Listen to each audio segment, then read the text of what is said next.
दोस्तों ये कहानी एक माँ और उसकी 11 साल की बेटी की है जो एक नए घर में शिफ्ट होते हैं। लेकिन वहाँ पर उन्हें एक सेफ रूम मिलता है जिसे किस लिए बनाया गया था ये उन्हें नहीं पता। पर एक रात वो सेफ रूम उनके लिए जान की मुसीबत बन जाता है। ये कैसे होता है चलिए जानते हैं। कहानी की शुरुआत होती है मैग नाम की औरत से जिसका कुछ साल पहले डिवोर्स हुआ। वो अपने पुराने घर को छोड़कर नए घर में जा रही है क्योंकि वो अभी तक अपने हस्बैंड के दिए हुए घर में ही रह रही थी। आज उसने कई सारे घर देखे हैं और इस बारी उसे ब्रोकर एक मिलियनर का घर दिखाता है जो कि अब मर चुका है, लेकिन उसकी फैमिली ने यह प्रॉपर्टी सेल में लगा दी है। अब घर में घुसते ही वो घर उसे बहुत ज़्यादा पसंद आता है और सबसे बड़ी बात थी कि वो साफ़ सुथरा था। ये चीज़ मैग को काफ़ी अट्रैक्ट करती है। लेकिन तभी ब्रोकर उन्हें थर्ड फ्लोर पर बनी एक ऐसी चीज़ के पास ले जाता है जो मैग को सोच में डाल देती है। दरअसल ये एक बंकर था या फिर एक सेफ रूम, हम किसी भी नाम से इसे बुला सकते हैं। वो ब्रोकर बताता है कि इससे पहले वाले ओनर के पास उस ज़माने में काफ़ी पैसे हुआ करते थे, इसलिए उसने ये बनाया ताकि कभी भी कुछ खतरा आए तो वो इसका इस्तेमाल कर सके और ख़ुद को बचा सके। वहाँ पर कई सारे टीवीज़ भी रखे हुए थे जिसमें पूरे घर की कैमरा रिकॉर्डिंग चल रही थी और चारों ओर मोटी स्टील की परत बनी हुई थी। इसके गेट पे ब्लू रेज भी थी जिसमें करंट दौड़ते थे। अगर किसी ने अंदर घुसने की कोशिश करी तो वो मारा जाएगा। लेकिन सबसे ज़्यादा अट्रैक्ट करने वाली बात ये थी कि यहाँ पर एक ऐसा फ़ोन था जो हमेशा चलता रहेगा, पर इस फ़ोन को चालू करने के लिए उसे कंपनी को कहकर इसे स्टार्ट करवाना पड़ेगा। खैर अब मैग को इन सब चीज़ों से ज़्यादा कुछ फ़र्क नहीं पड़ता क्योंकि उसे घर में रहना है, ना कि उस लॉकर रूम में। और घर तो उसे काफ़ी पसंद आता है, इसलिए वो उसे ख़रीद लेती है। अपने सारे सामानों को शिफ्ट भी कर देती है। धीरे धीरे करके उसकी लाइफ नॉर्मल होना शुरू हो जाती है। लेकिन एक रात आती है जो उसकी सारी ज़िंदगी याद रहने वाली थी। ऐसा क्या होने वाला है ये आपको कुछ ही देर में पता चल जाएगा। कुछ दिनों बाद जब दोनों माँ बेटी सो रहे होते हैं तभी इनके घर के बाहर हम कुछ लोगों को देखते हैं जो उन्हीं के घर पर झांक रहे थे। इनमें से एक आदमी पहले तो गेट को खोलने की कोशिश करता है लेकिन खोल नहीं पाता क्योंकि अंदर से वो लॉक था। इसलिए एक आदमी जिसका नाम थॉमस होता है वो सीढ़ी लगाकर ऊपर चढ़ता है और फिर वहाँ जाकर बालकनी के गेट को खोल देता है और फिर अंदर आकर मेन गेट को भी खोल देता है जिससे कि सभी लोग अंदर आ जाते हैं। लेकिन इतनी देर में बर्मन जो कि इन्हीं का एक साथी था वो देखता है कि घर में माँ और बेटी भी है और उसे बताया गया था कि घर में इस टाइम कोई नहीं होगा। तभी वो माना था इस चोरी को करने के लिए। ये जानकर वो अपने साथी रॉनिन से कहता है कि मैं इस घर में चोरी नहीं करूँगा क्योंकि यहाँ पर एक फैमिली है, ऐसे लोगों को मार कर मैं चोरी नहीं करता। अब यहाँ में एक और बात पता चलती है कि जो रॉनिन असल में इस घर में रहने वाले ओनर का ग्रैंडसन होता है और उसी ने इस चोरी के प्लान को बनाया था। और अगर कोई इस घर में पहले से मौजूद होगा तो वो उसके लिए एक हिटमैन को भी लेकर आया था जो लोगों को पैसों के लिए मार देगा। पर अभी भी बर्मन तैयार नहीं होता और वो जाने लगता है क्योंकि ये सब उसे सही नहीं लग रहा था। उसके जाते हुए देखकर रॉनिन बताता है कि तुम्हें पैसे नहीं चाहिए क्या, मैं तुम्हें बता दूं कि इस घर में पूरे $3 मिलियन मिलेंगे। अब ये सुनकर वो रुक जाता है क्योंकि इस समय उसे भी पैसों की सख्त ज़रूरत थी। और यहाँ से असली कहानी की शुरुआत होती है। इधर जब ऊपर मैग वॉशरूम के लिए जाती है सोने से पहले वो एक बारी पैनिक रूम की लाइट को ऑन करके देखने लगती है, फिर जाकर सो जाती है। लेकिन कुछ देर बाद जब उसकी आंख खुलती है तो वो देखती है कि उसने लाइट तो ऑफ करना ही भूल गई है। लेकिन जब उसकी नज़र सारे मॉनिटर पर पड़ती है जहाँ पर उसे समझ आ जाता है कि घर में 3 चोर घुस आए, इसलिए वो फ़ौरन सारा के पास जाती है और उसे उठाकर घर के बाहर ले जाने लगती है। लेकिन इतने में रॉनिन मैग को भागते हुए देख लेता है और समझ जाता है कि उन्हें उन तीनों के बारे में पता चल चुका है। लेकिन यहाँ मैग लिफ्ट से नीचे जाने की कोशिश करती है पर तभी सारा उसे बताती है कि हमें उस रूम में जाना चाहिए, वहाँ हम सेफ रहेंगे।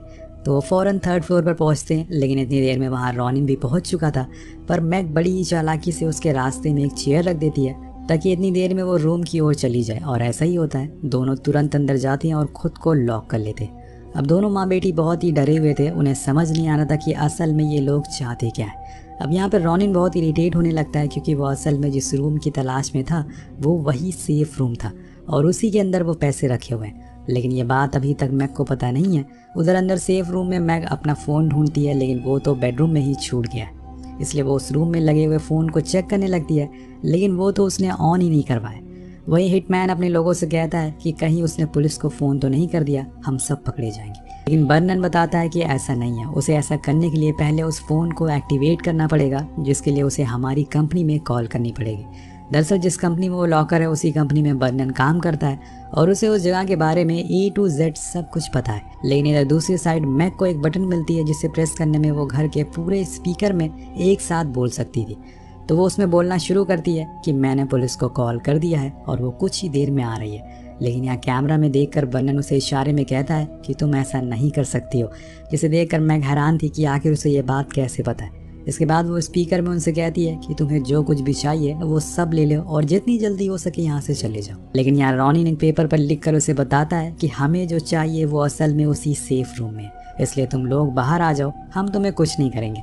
लेकिन मैग कहती है कि मैं चोरों पर भरोसा नहीं करती, तुम्हें जितनी देर खड़े रहना है खड़े रहो, मैं और मेरी बेटी यहाँ से बाहर तो नहीं आने वाले। तो रॉनिन बर्नन से पूछता है कि तुम मुझे कोई ऐसा रास्ता बताओ जहाँ से हम उस रूम में घुस सके।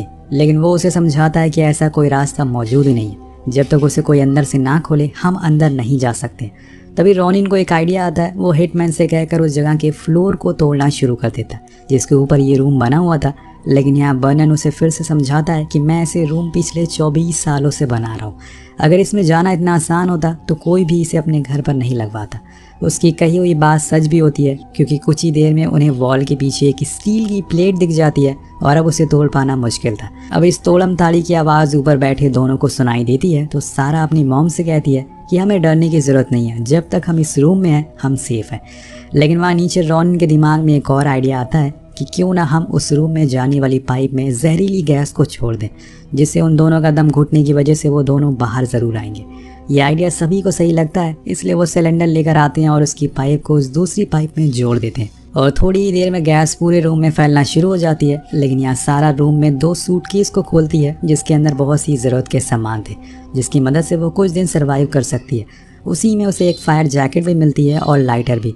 मैग अपने और बेटी के ऊपर फायर जैकेट डाल लेती है और उस पाइप में लाइटर को जला देती है, जिससे कि वहाँ एक बहुत बड़ा धमाका होता है और इसमें रॉनिन का हाथ भी जल जाता है, जिससे वो बहुत गुस्सा होता है और उसका प्लान यहाँ पर उल्टा पड़ गया था। अब वो चीख चीख कर कहता है कि मैं तुम दोनों को जिंदा नहीं छोड़ूंगा, चाहे मुझे पैसे मिले या फिर ना मिले। अब यहाँ पे सारा उस सूटकेस में और भी चीज़ें ढूंढना शुरू करती है, जिसमें उसे टॉर्च मिलती है और भी उसकी नज़र एक होल पर पड़ती है जिसमें से उसे सामने वाला घर दिख रहा था।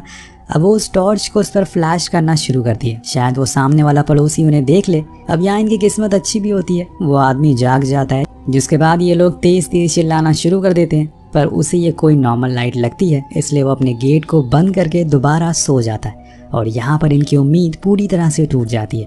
और अब इन्हें ये लगने लगता है कि शायद ये लोग यहाँ से कभी बाहर निकल ही नहीं पाएंगे, क्योंकि उन तीनों ने पहले ही घर के सारे खिड़की दरवाजों को सील कर दिया था और जब तक पैसे नहीं वो मिलेंगे वो यहाँ से नहीं जाने वाले।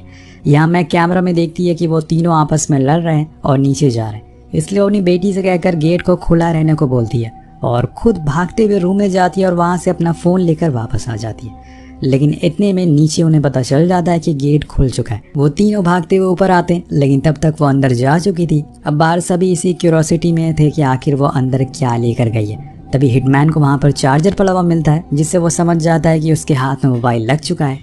अब इधर अंदर मैग तुरंत अपने एक्स हस्बैंड को कॉल लगाती है, लेकिन अफसोस कि यहाँ नेटवर्क नहीं था। तभी मैग को ध्यान आता है कि अगर वो किसी दूसरे फ़ोन की लाइन को इस मोबाइल से कनेक्ट कर दे तो वो फिर आसानी से कॉल लगा सकती है। इसलिए वो एक शाफ्ट को खोलती है और उसमें जा रही फ़ोन लाइन को बीच से काट कर रूम में ले आती है और उस मोबाइल में लगा देती है और फ़ौरन स्टीफन को कॉल लगाती है और बताती है कि उनके घर में कोई घुस गया। लेकिन इतनी देर में लाइन डिस्कनेक्ट हो जाती है, क्योंकि बाहर बर्नन को पता चल चुका था कि उसने किसी को फ़ोन किया। अब इन सब चीज़ों को देखकर रॉनिन हार जाता और कहने लगता है कि अब मैं यहाँ से जा रहा हूँ। असल में उसका आधा फेस भी जल चुका था, इसलिए उसे जाना ही पड़ेगा। लेकिन जाने से पहले वो बताता है कि उस सेफ रूम में 3 मिलियन से ज़्यादा पैसे हैं और ये सुनते ही हिटमैन उसे गोली मार देता है ताकि वो बाहर जाकर किसी और को ये बात ना बता सके। ये सब सारा देख लेती है और फ़ौरन अपनी मॉम को बताती है। इतनी देर में हम एक आदमी को घर के गेट पर देखते हैं। अब ये असल में कोई और नहीं बल्कि स्टीफन होता है, जिसने पुलिस को ना बुलाकर खुद आना बेहतर समझा, लेकिन इसी में उसने गलती कर दी। खैर अब हिटमैन उसे पकड़ लेता है और बर्नन से कहता है कि इसे पूछो कि ये कौन है। तो वो उसके आईडी को देखता है, जिससे उसे पता चल जाता है कि ये असल में सारा के डैड है। लेकिन यहाँ हिटमैन के दिमाग में अब खून सवार हो गया था। वो बर्नन के सिर पर बंदूक तान कर कहता है कि मुझे जैसे भी कर उस गेट के अंदर ले चलो, वरना मैं तुम्हें भी यहीं मार दूंगा। पर वो उसे बार बार समझाने की कोशिश करता है कि वहाँ जाने का कोई रास्ता ही नहीं है, लेकिन वो अपनी जिद पर अड़ा रहता है, जिसे तंग आकर वो कहता है कि ठीक है, मेरे पास एक आइडिया है। वो स्टीफन का आईडी कैमरा में दिखाता है, जिसे देखकर दोनों बहुत डर जाते हैं, क्योंकि अब वो स्टीफन को उनके सामने ही मारना शुरू कर देता है ताकि वो दोनों डर कर गेट से बाहर आ जाए।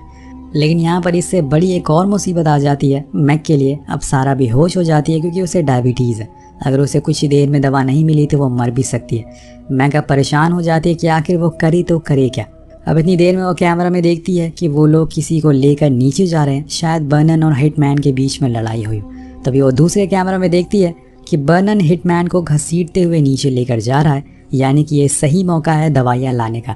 इसलिए वो बड़े ही सोच समझकर गेट के बाहर जाती है और वहाँ रूम में देखती है कि स्टीफन जख्मी हालत में पड़ा हुआ है।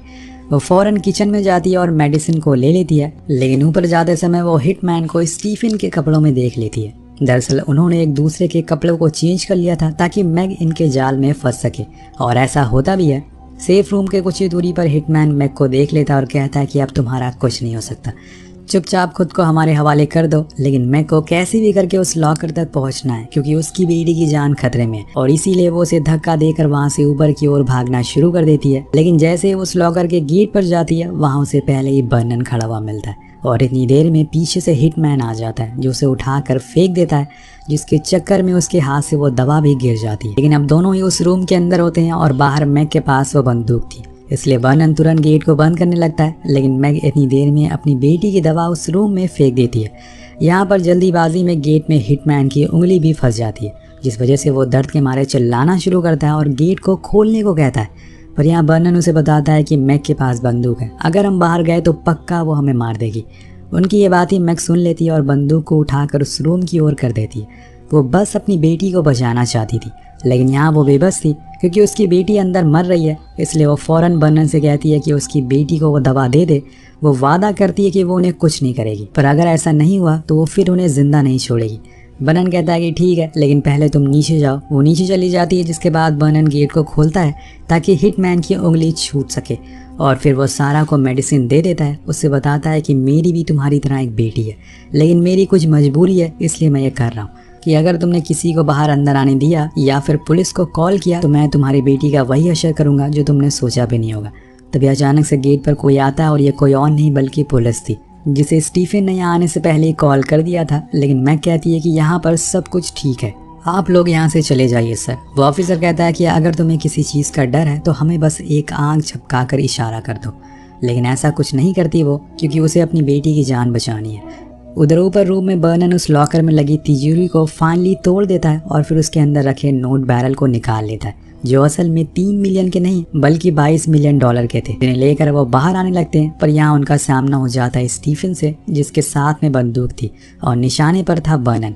लेकिन सारा कहती है कि उन्हें मत मारो। वो कहता है कि तुम मेरी बेटी को छोड़कर यहाँ से चले जाओ। लेकिन इतनी देर में पीछे से मैग एक हथौड़ा लेकर आती है और हिटमैन के सर पर दे मारती है, जिससे वो ग्राउंड फ्लोर पर जाकर गिरता है, और यहाँ बर्नन खिड़की को तोड़कर भागने लगती है। वहाँ अंदर हिटमैन फिर से खड़ा हो जाता है और ऊपर आने लगता है। यहाँ स्टीफन उसे देख लेता है और उस पर गोलियां चलाना शुरू कर देता है, जिसकी आवाज़ बाहर बर्नन सुन लेता है, और उसे इस बात का डर था कि कहीं उस बच्ची को कुछ हो ना जाए। इसलिए वो वापस अंदर जाता है और देखता है कि हिटमैन सारा को मारने ही वाला है। लेकिन इतनी देर में वो उसे गोली मार देता है, जिससे सारा की जान बच जाती है। और फिर वो उससे कहता है कि तुम्हें अब कोई परेशान नहीं करेगा, और फिर वो वहाँ से जाने लगता है।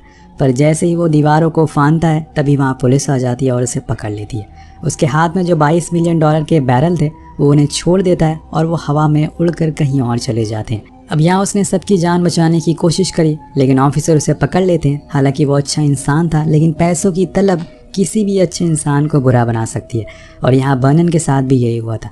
अब 2 हफ्ते बाद का समय दिखाया जाता है, जहाँ पर हम माँ और बेटी को देखते हैं जो नए घर की तलाश में अब दोबारा से लग गए हैं, जिसमें कोई ऐसी बंकर वाली चीज़ ना हो।